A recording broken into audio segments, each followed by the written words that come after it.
कहते हैं दादा कि जीवन के 3 दिन बड़े अच्छे लगते। और पता है ना, एक बात बता दूं, मैया भगवान की लीला बड़ी निराली है।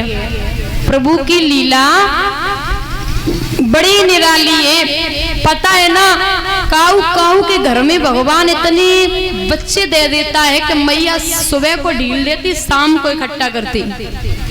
उन्हें यह भी नहीं पता चलता कि खोए गए क्या घरे आए गए, मतलब नाम भी नहीं रख पाते ठीक से, इतने बच्चा किसी किसी के घर में। और देखिए भगवान की लीला, काऊ काऊ के घर में तो बिटियू ना है। लीला देखिए कितनी निराली। और पता किसी के घर में इतने बच्चे कि मम्मी सवेरे लिपस्टिक लगाए के गेट पे बैठी, लला नाक धरे फिर रहे। लीला कितनी अजीब है वो बच्चों के। जे बच्चा जय गांव के टेंट पे आए कि किराए पर ठिके आए,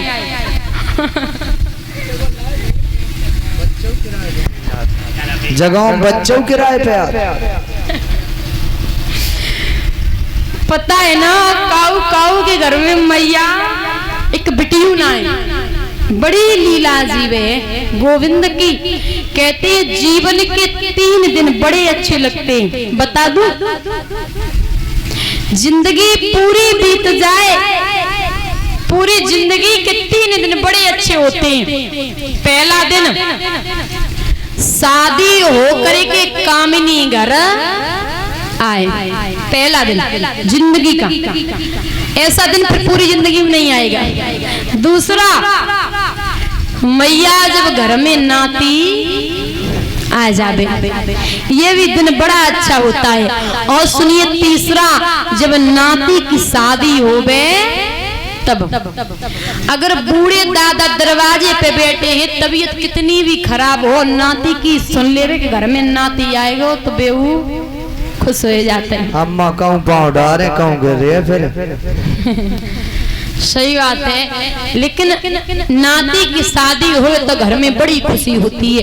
जिंदगी के ये 3 दिन बड़े प्रिय होते हैं, हर एक इंसान के जीवन में आते हैं। श्री सुखदेव भगवान वर्णन करते हैं, राजन परीक्षित, आज मैया रोने लगी है, लेकिन कभी भी कहता है दादा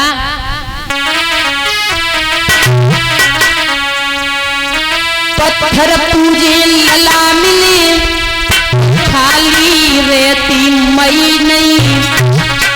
कोसे से नर मर जाते तो नंगर बसते ही नहीं। कोसे से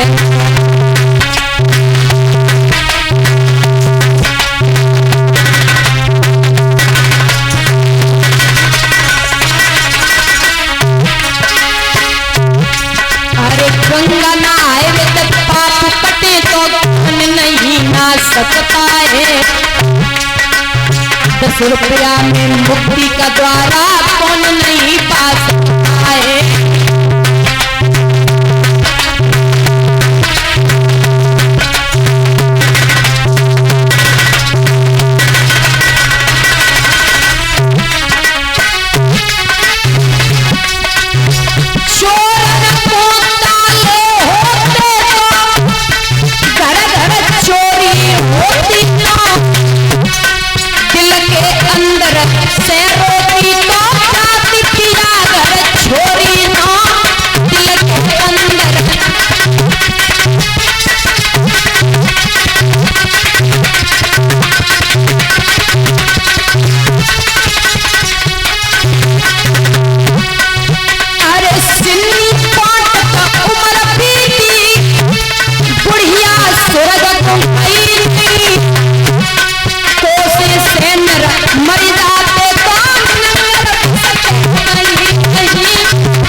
महाराज ध्यान रखें, आज मैया सुनीति रोने लगी है। राजा तान पात भी बहुत मैया सतीति ने जवाब दियो, महाराज एक बात सुनिए, ये बात तो सच है कि बेटा के बिना ये राज्य सूना सूना लगता है। आप मेरी कहने से ऐसा करिए, आप दूसरी शादी कर लो। राजा बोला क्या पागल हो गई है, तेरा दिमाग खराब है, मैं दूसरी शादी कैसे कर सकता, तू घर में है ना आंगन में, और पता है अगर मैंने दूसरी शादी कर ली ना तो तेरी बर्बादी हो जाएंगी। विद्वान भी कहते हैं कि सौत होती है वो चून की भी बुरी बताई, कि सौत चून की बुरी जेद की बुझी मान ले प्यारी, तो आवत दिए निकार करे तेरी खुआरी, तो को दिए कलेश मान उपदेश अकल की मारी, और काय को कांटे बहुत खून की। अरे मान लेना मैं दूसरी शादी नहीं कर सकता।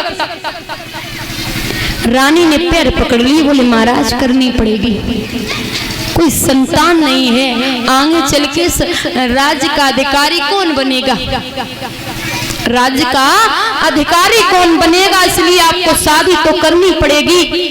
राजा बोले पागल हो, मैंने बोला मैं नहीं कर सकता, सौत चून की बुरी होती। महाराज ये कहावत कहां से चली कि सौत चून की बुरी होती, वो बता दो। एक घर में मैया दो सौते रहे और वो व्यक्ति बड़ा परेशान रहे, आपस में बड़ा झगड़ा करती है, वो बड़ा परेशान रहे और वो किसी की कह भी नहीं सकता, उसके लिए तो दोनों बराबर हैं, तो बहुत परेशान रहे। सुबह जब काम से चला जाता था, जब शाम को आता था ना, तो वो अपनी कहे वो अपनी कहे, वो बहुत परेशान रहे। उसने कहा कि मैं ऐसा करूं, उसने छोटी वाली को ले जाकर के उसके पियर में छोड़ाया, बोले 2-4 दिन ठीक से पेट तो भर जाएगा, भोजन तो खा लेंगे। वैसे शाम को आता, भोजन की छोड़ पानी भी नहीं पीने देती, मुख से पानी भी नहीं लगता, रोटी पानी की तो कोई पूछता नहीं, बस अपनी अपनी लड़ाई लेके आ जाती हैं। वो बड़ा परेशान रहे बेचारा, छोड़ आया, अब घर पे अकेली एक बची, अब वो बहुत परेशान रहे। कहते हैं आदत पड़ जाए लड़ाई की, फिर उन्हें चैन ना पत्तो, बिना लड़े चैन नहीं पड़ता। वो व्यक्ति सुबह काम से चला गया, अब शाम को वापस आया, मन में विचार कर रही कब आएंगे, कब कहेंगे कि मेरी बहन को लेने आप कब जाओगे। शाम को वो व्यक्ति घर आया, वैसे तो भोजन भी नहीं पूछती थी, खाना की, अरे बड़े प्रेम से जाकर के दरवाजे पे लोटे में पानी पकड़ाया, कलाई पकड़ के घर में लाई और भोजन बनाया, और शाम को भोजन खिला के विश्राम जब वो व्यक्ति करने लगा तो पैर दबाने लगी। उस व्यक्ति ने देखा बड़ी सेवा हो रही, व्यक्ति ने जवाब दिया कोई बात है क्या, बोले हाँ। मेरी बात सुनिए, बोले हाँ कहिए, बोले आप मेरी छोटी बहन को लेने कब जाओगे। व्यक्ति ने जवाब दिया दोबारा अगर जबान चला दी ना तो तेरी जबान उखाड़ लूंगा। अरे जब वो घर में थी ना तो तू रोज झगड़ा करती थी, अरे वो 2-4 दिन के लिए चली गई तो तुझे चैन नहीं पड़ता। महाराज वो शांत हो गई, अब चैन ना व्यक्ति तो फिर सुबह काम से चला गया। उसने क्या किया, मैया एक आटा की सौत बनाई, आटा की सौत बनाए के कुर्सी पर रखे ली, कुर्सी पर रखी। अब वो बर्तन साफ करने लगी और आटा की सौत से बोली बैठी बैठी देख रही है जना के झाड़ू लगाए दे, हम सब पढ़ो झाड़ू लगा दे। अब आटा की सौत मैया कहां से बोले। थोड़ी देर के बाद उसने खाना पकाया, जब खाना पकाया बोले अब भी बैठी देख रही है, मैं कितनी देर से काम कर रही हूँ, अरे मैं बेल दे तू सेंक दे। आटा की सौत उसने गुस्से में उठाया और चूल्हे में रख दिया। आटा लगा तो पे दादा नमक की कंकड़ी चली गई, तो वो कंकड़ी उटक करके आंख में बैठी है तो आंख फूट गई। यहीं से कहावत चली है कि जो सौत होती है दादा वो चून की भी बुरी होती है। राजा उत्तानपाद ने जवाब दिया, मेरी बात सुनिए, मैं दूसरी शादी नहीं कर सकता। अब भी तेरे दिमाग में ना आए तो अब नहीं आएगी, मैं नहीं कर सकता। लेकिन तिरिया हट तो आपको पता है, अगर तिरिया हट कर जाए तो वो कहाँ किसी की मानने वाली है, वो तो अपनी ही कहेगी। बोले नहीं नहीं महाराज, वो जैसे रहेगी मैं वैसे रह लूंगी, पर आप दूसरी शादी, मैं कभी भी उससे झगड़ा नहीं करूंगी, कभी भी कुछ नहीं कहूंगी। अरे बके लला है जाएगो, वो लला ही खिलाते रहे हैं, महाराज आप दूसरी शादी कर लो। नाय मानिए। आइए शहीद ताली बजाते हुए भगवान का भजन बोलेंगे बड़े प्रेम से।